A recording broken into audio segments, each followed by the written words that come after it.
Okay.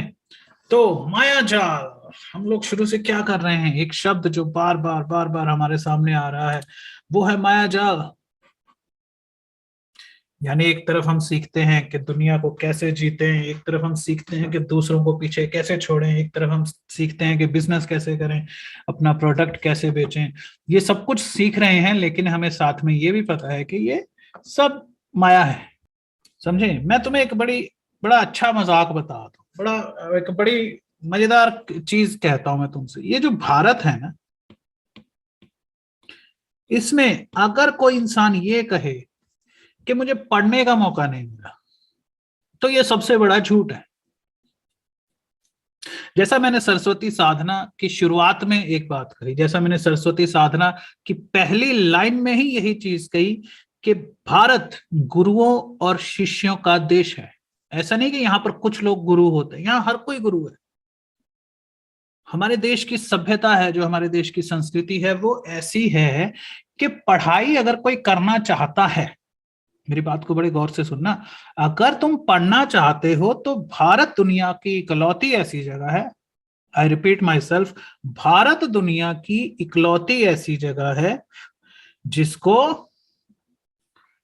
तुम कह सकते हो कि जहां पढ़ाई कोई आदमी अगर करना चाहता है, उसकी इच्छा है, तो वो ये नहीं कह सकता कि मेरे पास पैसे नहीं थे, किताबें नहीं थी, स्कूल नहीं था। ये सब बहाने हैं।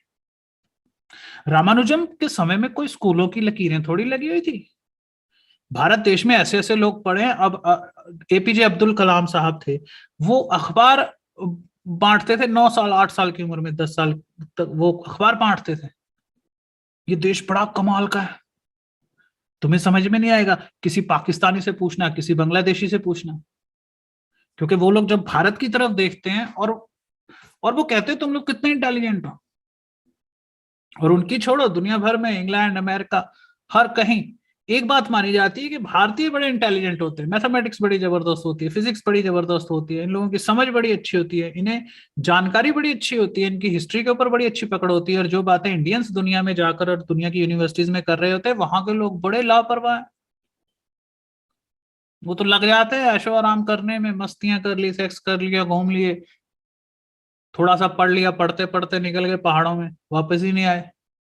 वो कोई पढ़ाई को इतना वो मान्यता नहीं देते, क्योंकि उन पढ़ाई उन लोगों का की सभ्यता नहीं है, पढ़ाई उन लोगों की संस्कृति नहीं है।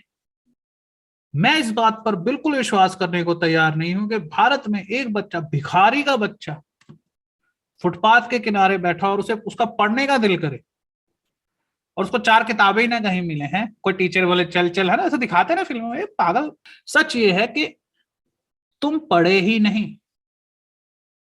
जो भी आदमी तुम्हें कहता है पढ़ नहीं पाया, गरीबी थी, है ना, कई बार होता है ना, माँ बाप कहते बेटा हम तो पढ़ नहीं पाए, हम तो घर में मजदूरी कर रहे थे, वो सब झूठ बोल रहे होते। उन्होंने तुम्हें बचपन से पाला है, बिल्कुल छोटे से, और वो तो तुम्हारे दिमाग में वही डालते हैं जिससे उनकी छवि तुम्हारे दिमाग में अच्छी रहे। और उन्होंने अपनी जवानी में जो गलतियां की हैं वो तुम तक पहुंचने नहीं देते। गलतियां क्या की हैं? वही जो मैं बताता हूँ, आवारागर्दी कर ली, घूम लिया, फिर लिया। भारत ऐसी चीज है जहां तुम पढ़ना चाहते हो तो तुम्हें बेशक टीचर मिलेगा, बेशक तुम्हें स्कॉलरशिप मिलेगी। कितनी भी बातें कर लो, यहाँ के स्कूल के टीचर अच्छे नहीं है, ये जी लोगों को पैसा लेते हैं, ये ऐसा करते हैं, वैसा करते हैं, कोई जो पढ़ना चाहता है वो आगे जाएगा। हर आदमी जो अपनी ड्यूटी कर रहा है, नौकरी कर रहा है, जिसका काम है अच्छे बच्चों को स्कॉलरशिप देना, वो अपना काम ईमानदारी से करता है, मेरा मेरा यकीन करो। क्योंकि उसको खुद को भी तो जवाब देना कि यही मेरा काम है। क्योंकि तुम भारत में हो तो तुम्हें पता नहीं चलता। भगवान ना करे तुम, है ना, पाकिस्तान जैसे देश में रहो, या और किसी छोटे देश में रहो जहां पर, खैर मैं ये तो नहीं कहूंगा कि वहां सभी बेड़ा गर्क है, लेकिन वहां कोई सिस्टम नहीं है। भारत को तो सिस्टम सदियों से चला आ रहा है भाई, सदियों से, नालंदा से चला आ रहा है, उससे भी पहले का। लेकिन एक बात को समझो, मैं यहाँ जो एक पॉइंट उठाने की कोशिश कर रहा हूं, जिन लोगों को अपना करियर मिल जाता है, ठीक है ना, थोड़ा मायाजाल पर आते हैं, जिन लोगों को अपना करियर मिल जाता है ना, तुमसे पहले जो पढ़ रहे थे, जो घूम रहे थे, खेल रहे थे, जिन लोगों को अपना करियर मिल जाता है, वो क्या करते हैं, वो ना, वो विद्यार्थी की मानसिकता से बिल्कुल कट जाते हैं, है ना। देखो एक एक बच्चा, एक स्टूडेंट है, वो पढ़ रहा है भाई, वो लड़की है या लड़का है ना, पढ़ रहा है, उसने पढ़ाई छोड़ दी, नौकरी करने लग पड़ा, जॉब करने लग पड़ा, और 5 साल 10 साल 15 साल, है ना, वो कट गया। उसको वो बिल्कुल विद्यार्थियों की तरह नहीं सोचेगा, अब वो एक एडल्ट बन गया है। जब तुम बड़े हो जाते हो, जब लोग बड़े हो जाते हैं तो उनकी जिम्मेदारियां बढ़ जाती हैं, और दुनिया में इतनी मुश्किलें हैं कि उन्हें हर चीज को लाइटली लेना पड़ता है, मजाक बनाना पड़ता है। It's just a fucking joke.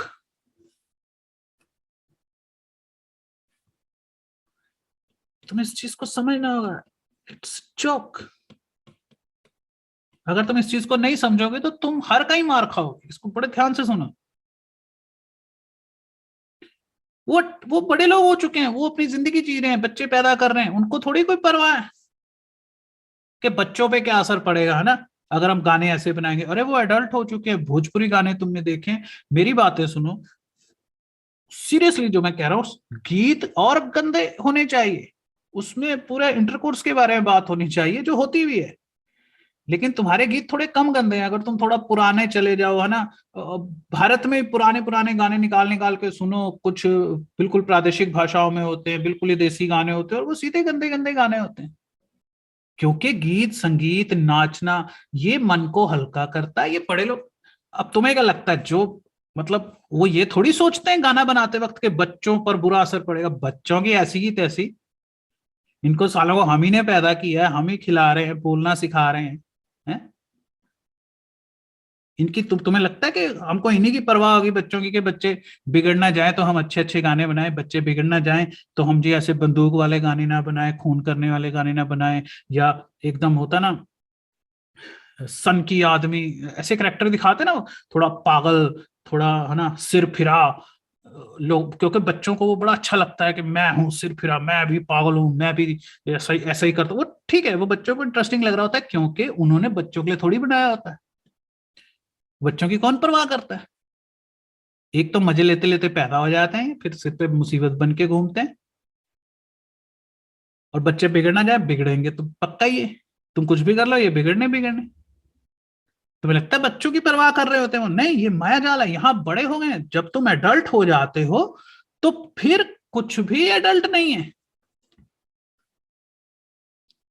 जब तुम एडल्ट हो जाते हो तो कुछ भी वो गलत नहीं है, कुछ भी बुरा नहीं है। हर किस्म के गंदे गाने, हर किस्म का गंदा नाच, नंगा नाच है वहां पे, चाहे चीखम चिल्ला चल रही है, शराबे पी रहे, वो बड़े लोग हैं भाई। इट्स जस्ट ए फकिंग मसाला। तुम्हें जोक समझ में आता है? वो कहते हैं ना, डॉक्टर और नर्स का चक्कर होता है। काम का बोझ भाई, वो भी आपस में काम करते रहते हैं, और वो भी एक दूसरे को देखकर हंसते रहते हैं, है ना।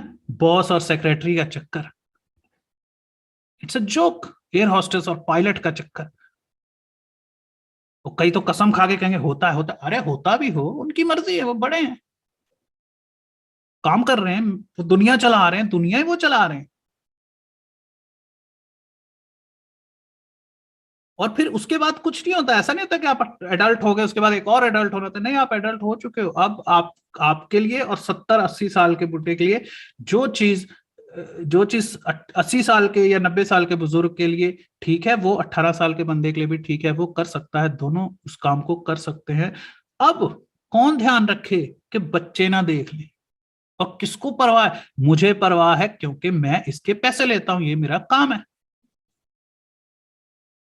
इस काम को खत्म करके मैं भी वही गाने गाता हूँ, मैं भी सुनता हूँ, मैं भी उनका फैन हूँ। जितने सिंगर हैं आपके, जितने धूम धड़ाका वाले गाने गाते हैं, मेरे से वो मिलते हैं, क्योंकि हम एक ही लाइन के लोग हैं। अगर मैं बाहर रिकॉर्डिंग करने गया होता हूँ, तो जहां मैं रिकॉर्डिंग करने जाता हूँ वहां पे, है ना, मटका गन्ना के आपने लेक्चर सुने हैं, वो काफी अच्छे रिकॉर्डिंग स्टूडियो में रिकॉर्ड हुए हैं, और वहां पर मैं बहुत पंजाबी सिंगर से मिलता हूँ, वो मुझे सुनते हैं रिकॉर्डिंग करते हुए, और वो बड़े खुश होते हैं, और वो कहते हैं क्या कमाल का बोलते हैं आप, और मैं उनके काम को अप्रिशिएट करता हूँ। वो जानते हैं अच्छी तरह, मैं उनके सामने कह रहा होता हूँ कि गाने वालों ने गंद डाल रखा है, तो वो हंस रहे होते हैं, क्योंकि वो जानते हैं कि गंद डाल रखा है, मतलब ये तो बड़े लोगों के मजे करने का ही तो टाइम है, वो मजे कर रहे हैं। लेकिन तुम्हारा पढ़ने का टाइम है, मेहरबानी करके पढ़ लो, मजाक को समझो। बड़े लोगों का मजाक होता है।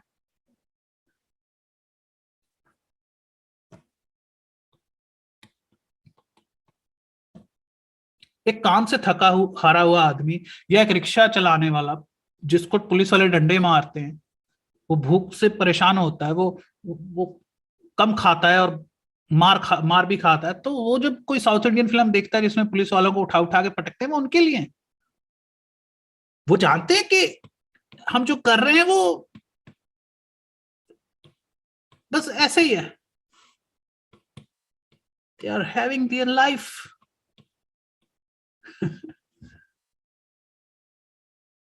तुम जब बड़े हो जाओगे, जब तुम्हारी नौकरी लग जाएगी, तो भैया जो मर्जी करो, कोई भी गाना सुनो, गोली चला दूंगा, मार दूंगा, डॉन हूं, पागल हूं। अच्छा देखो, बड़े लोगों का जोक मैं तुम्हें और एग्जांपल्स देता हूँ। जैसे क्या होता है, समय समय पर हमेशा से ही ऐसा है, ये कोई नई बात नहीं बताने जा रही है, मैं सोचो कि आजकल ऐसा हो रहा है। समय समय पर क्या होता है, कोई फिल्मी हीरोइन कहती है कि बिना डायरेक्टर और प्रोड्यूसर के साथ सोए कोई फिल्म नहीं मिलती, फिल्म करने से पहले डायरेक्टर और प्रोड्यूसर के साथ सोना पड़ता है, उनके साथ सेक्स करना पड़ता है। तो बहन मत कर वो फिल्म। मतलब तुम कहना चाहती हो कि फिल्म इतनी जरूरी है कि तुम्हें ना चाहते हुए भी डायरेक्टर और प्रोड्यूसर के साथ सोना सोना पड़ रहा है, और तुमने इतनी बड़ी कुर्बानी दी है ना, हाय मर जावा, तुमने इतनी बड़ी कुर्बानी दी ताकि लोग तुम्हारी महान एक्टिंग देखने से कहीं वंचित ना रह जाए, है ना। ये लोग बड़े ये बड़े लोग हैं, ये बड़े मनोवैज्ञानिक होते हैं, इनके मनोविज्ञान बड़े गहरे और दूर के होते हैं।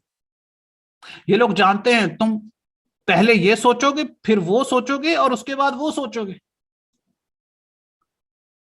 ये कोई मतलब एक दिन में बैठ के, कमरे में बैठ के इन्होंने मनोविज्ञान नहीं बनाया होता, ये सदियों से इनको पता है क्या होगा, लोगों को क्या अच्छा लगता है। और याद रखो, वो हीरोइन अब बड़ी हो गई है, उसकी उम्र हो गई है भाई, वो अपने अनुभव का फायदा उठा रही है, वो जानती है लोग क्या सुनना चाहते हैं।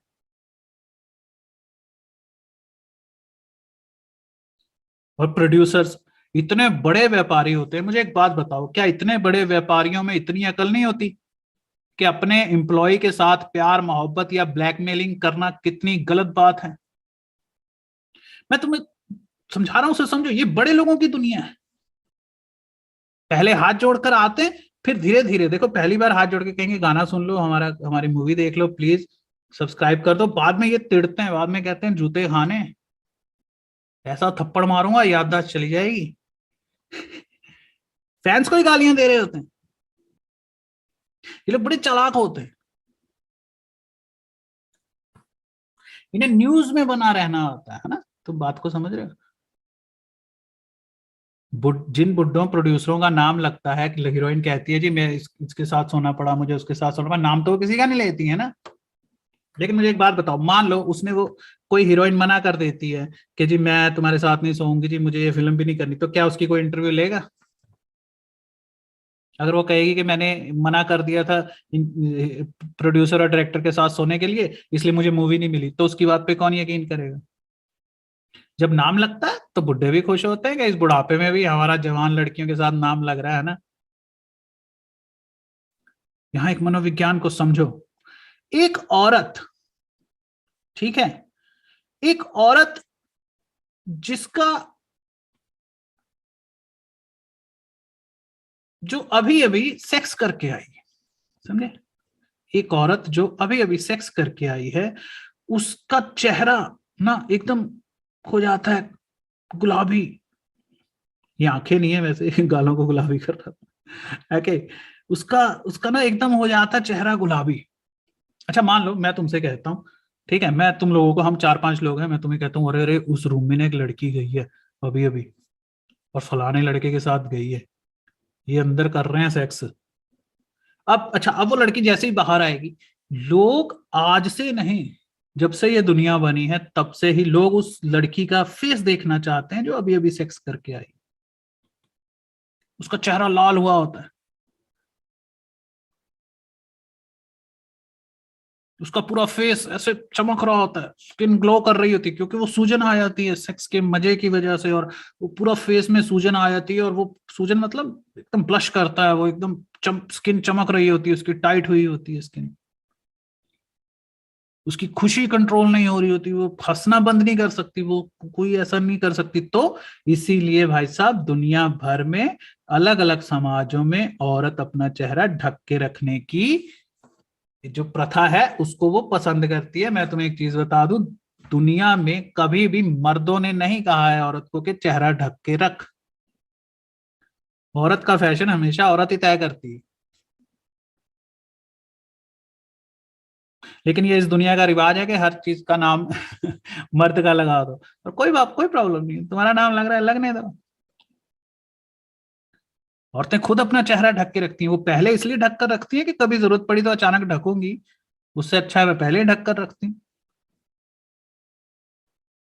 तो जब किसी हीरोइन का नाम, जब कोई हीरोइन कहती है मुझे सोना पड़ा, मुझे सेक्स करना पड़ा, मुझे उसके साथ सेक्स करना पड़ा, तो जैसे ही तुम उस हीरोइन की तस्वीर देखते हो या उस मूवी का पोस्टर देखते हो, तो तुम्हारे दिमाग में एक तस्वीर बनती है प्रोड्यूसर के साथ वो कैसे सो रही होगी। इतनी सी इमेजिनेशन तो ऑटोमेटिकली आएगी तुम्हारे दिमाग में, और यही तो वो लोग चाहते हैं। और उनको, उनकी नजर में ये बुरा नहीं है, कि वो थोड़ी सोचते तुम क्या समझ लोगे हमें, या बच्चों पर बुरा असर पड़ेगा इन चीजों का। एक और चीज मैं तुम्हें यहाँ बता दूं, ये ऐसी बातें करने वाले लोग कि फिल्म इंडस्ट्रियां बहुत गंदी हैं जी, यहाँ पे लड़कियों को सेक्स करना पड़ता है जी, वो इसलिए कह रहे होते हैं ताकि कंपटीशन कम हो जाए। अगर 100 लड़कियां घर से हीरोइन बनने निकल रही हैं तो उनमें से कम 10 पर तो असर पड़ेगा ना, या उनके माँ बाप तो कहेंगे ना कि मत जाओ।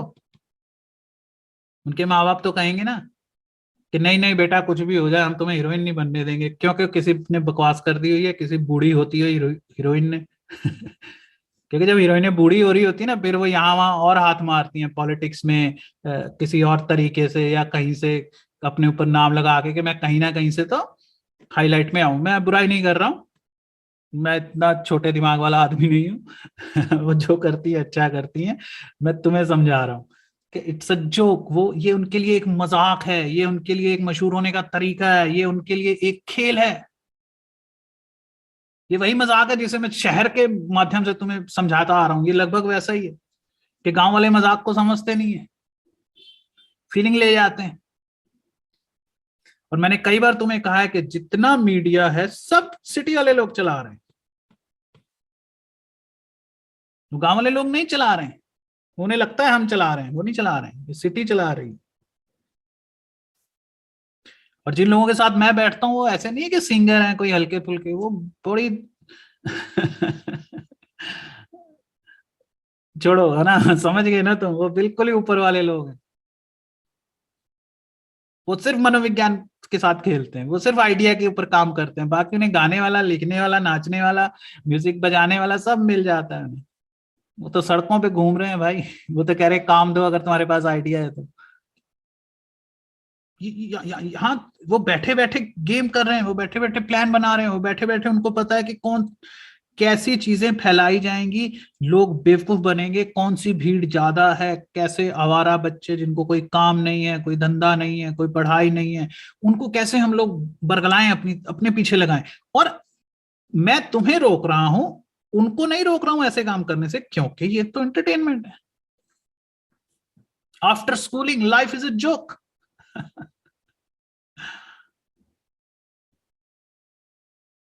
हो सकता है तुम उनसे झूठ बोलना सीखो, नहीं मत सीखो।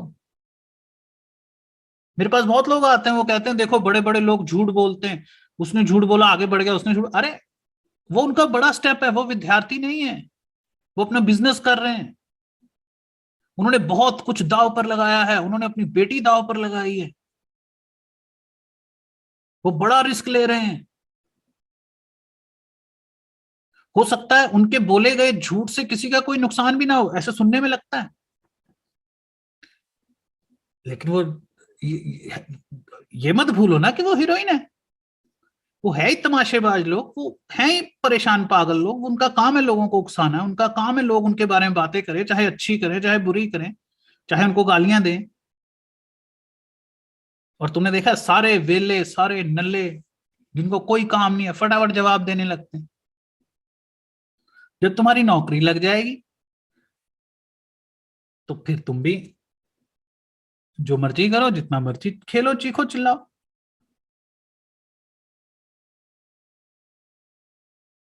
जैसे हमने क्या किया था यूपीएससी का, है ना।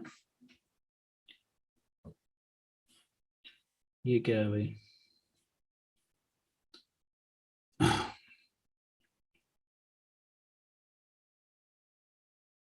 हमने क्या किया था यूपीएससी। और ठीक है, थोड़ा आगे चलते हैं। अक्सर मुझसे पूछा जाता है क्या स्टूडेंट्स को फैशन करना चाहिए? स्टूडेंट को फैशन करना चाहिए?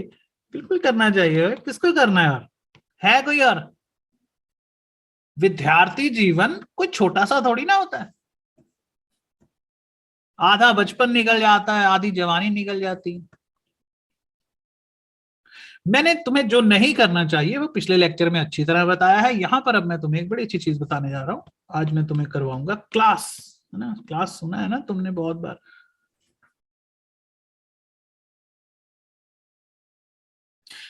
जब तुम कोई काम कर रहे हो, देखो पढ़ाई कर रहे हो, जब भी पढ़ाई करने बैठो तो पूरा फैशन पूरा स्टाइल सब कुछ करके बैठो। अपनी महंगी घड़ी, रंगीन चश्मा और ब्रेसलेट पहन लो, नई जुराबें और बेहतरीन जूते पहनो और स्टडी टेबल पर बैठ जाओ। लेकिन होता क्या है, लोग कच्छा बनियान पहनकर पढ़ाई कर रहे हो। देखो वो तुम्हारा स्टाइल हो सकता है, वो किसी का स्टाइल हो सकता है कच्चा बनियान पहनकर काम करना,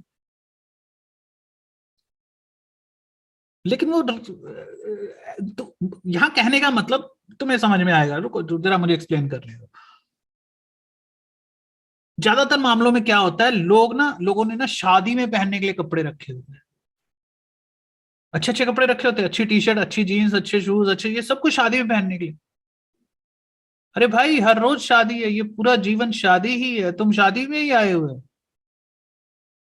एक एक दिन शादी है। तो तुम्हें एक सेकंड नहीं सोचना है कि ये आज आज नहीं पहनूंगा अच्छे कपड़े। क्यों नहीं? आज आज का दिन तुम्हारा नहीं है क्या? स्टूडेंट, तुमने देखा एक चीज, स्टूडेंट को फैशन से कोई मना नहीं करता है ना। कॉलेज के बच्चे कितना फैशन करते हैं, बड़े बड़े बाल रखे हैं, ये कर रहे हैं, वो जैसे मर्जी कपड़े पहन कर आओ, क्योंकि ये एक मनोविज्ञान है कि अच्छा कपड़ा तुम्हें अंदर की तरफ फील बेटर करवाता है। बाहर की दुनिया को दिखावे से तो कुछ लेना देना ही नहीं है। मेरी एक क्लास थी ना यूनिफॉर्म पर, वो थोड़ी सी वहां से भी ले सकते हैं, लेकिन जो मैं बता रहा हूं वो अलग है और ज्यादा इंपॉर्टेंट है। यहां बात यूनिफॉर्म की नहीं हो रही, यहां बात स्टाइल की हो रही है, यहां बात फैशन की हो रही है। और कब करना है फैशन? जब तुम अपना काम कर रहे हो। पढ़ाई करना तुम्हारा काम है, और काम पर ही तो सबसे ज्यादा अच्छे कपड़े पहने जाने चाहिए। तुम दुनिया भर के आर्टिस्टों को देखते हो, जब वो स्टेज पर परफॉर्मेंस कर रहे होते हैं तो उन्होंने अपने सबसे अच्छे कपड़े पहने होते हैं, क्योंकि वो उनका काम है।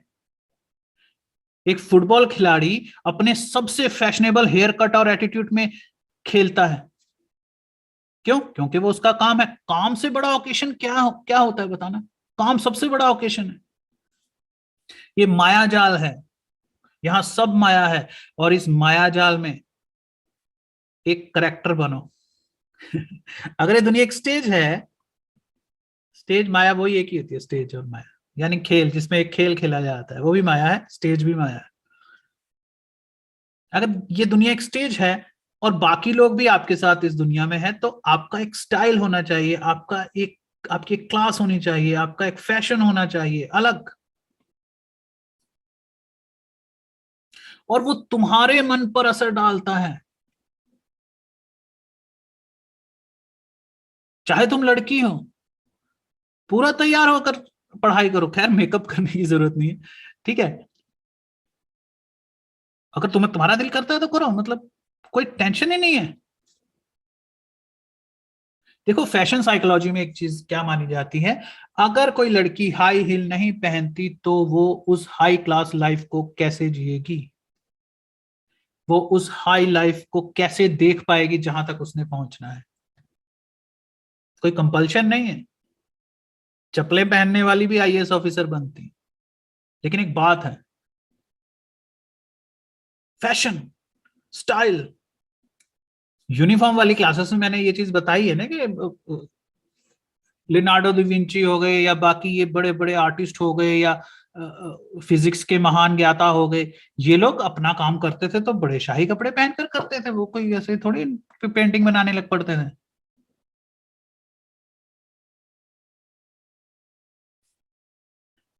So what is class? Class क्या है भाई, है ना? क्लास क्या होती है?